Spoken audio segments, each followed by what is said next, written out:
Europe 1.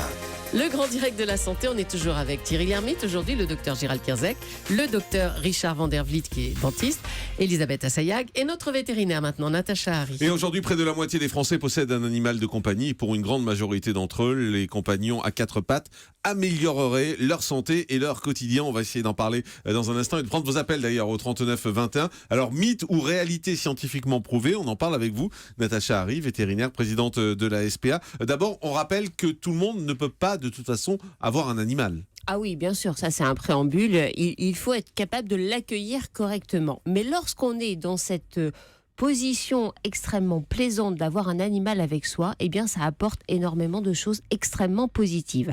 Alors il faut distinguer peut-être deux grands types de bienfaits. Il y a les bienfaits qui sont apportés par l'animal de compagnie, de la famille, dans un contexte de vie, on va dire, normal, classique. Quels sont-ils ? Ces bienfaits, c'est d'abord un véritable apaisement. Ça a été clairement démontré de manière scientifique. Chien ou chat, on parle des deux. Chien, chat, même les poissons rouges, par exemple, les aquariums. Eh bien, on sait aujourd'hui qu'un aquarium, dans un endroit, que ce soit dans votre maison ou même dans des bureaux, dans des salles d'attente de médecins, par exemple, eh bien, ça permet de diminuer le stress. Ça a été clairement démontré. Les chats, également, sont des animaux extrêmement apaisants. Et alors là encore, on pourrait se dire il s'agit de croyances populaires. Pas du tout. Il y a eu des études scientifiques, notamment aux États-Unis, qui ont démontré les bienfaits du ronronnement du chat. La fréquence du son du ronronnement crée vraiment des bienfaits sur notre organisme. Il faut vendre des CD de ronronnement, en fait. Mais ça existe, figurez-vous, mais bien sûr que si.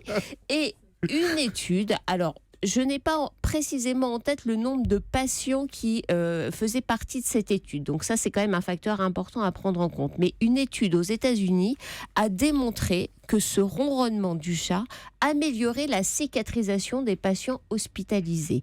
Parce qu'en fait, ça déclenche des endorphines, ça déclenche donc des substances qui, au sein de notre corps, sont des substances extrêmement positives qui vont mettre notre organisme dans un mode de fonctionnement positif et donc améliorer un certain nombre de facteurs positifs. Voilà. Ça, le ronronnement d'un chat ? Exactement. On dirait une vieille mobilette. Un petit peu, c'est vrai. Je suis pas sûr que ce soit le bon son. Le ronronnement d'un vrai chat et sa présence sur les genoux des patients, parce que idéalement, ce n'est pas simplement que le son qui suffit, mais c'est aussi la présence de l'animal et le fait de le caresser. Alors, justement, attendez, parce qu'on va s'arrêter un instant, parce qu'on a Florence. Justement, j'ai encore plein de choses à vous dire. Je sais, mais ça nous appelle qui nous arrive et c'est exactement ce qu'elle veut nous dire. Bonjour Florence. Bonjour. Bienvenue sur l'antenne d'Europe 1. Vous avez un chat et quand il est sur vos genoux, ça a un effet sur vous. Voilà, tout à fait. On a remarqué, donc elle demande à venir sur nos genoux. Elle a 12 ans, hein, c'est notre Lucky adorée. Et donc, quand on l'a sur les genoux, elle se positionne, enfin, elle met ses petites pattes sur notre bras ou dans notre cou aussi. Elle met sa petite tête dans notre cou et elle ronronne. Et au bout de quelques minutes, eh ben, on a un relâchement et on s'endort, quoi. Ah oui, c'est exactement ce que décrit Natacha. Et c'est décrit par des scientifiques, ça a été étudié parce qu'au départ c'était une constatation assez empirique et finalement on l'a étudié. Alors, autre chose positive que peuvent nous apporter les animaux.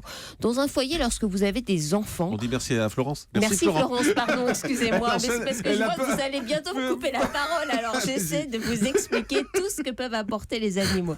Dans un foyer, lorsque vous avez des enfants, la présence d'un animal contribue à l'éducation de l'enfant. Parce que grâce à l'animal, on peut responsabiliser l'enfant par rapport à cet être vivant qui peut lui être confié, évidemment, sous le contrôle des parents. Et puis aussi, ça permet de créer un rapport de confiance avec un autre individu qui n'est pas un être humain. Et ça permet également de... comment vous expliquer ça ? L'enfant d'un seul coup devient... C'est ça que je cherche. Vous m'avez perturbé, Jean-Marc. L'enfant devient responsable de quelqu'un. Et en devenant responsable de quelqu'un d'autre, eh bien, il grandit lui-même un peu plus vite. Et puis, si on va un peu plus loin dans ce que peuvent apporter les animaux, il y a ce que l'on appelle la zoothérapie. Là, l'animal devient un auxiliaire de santé des médecins et de tous ceux qui encadrent les personnes malades, que ce soit les malades psychologiques ou les malades physiques.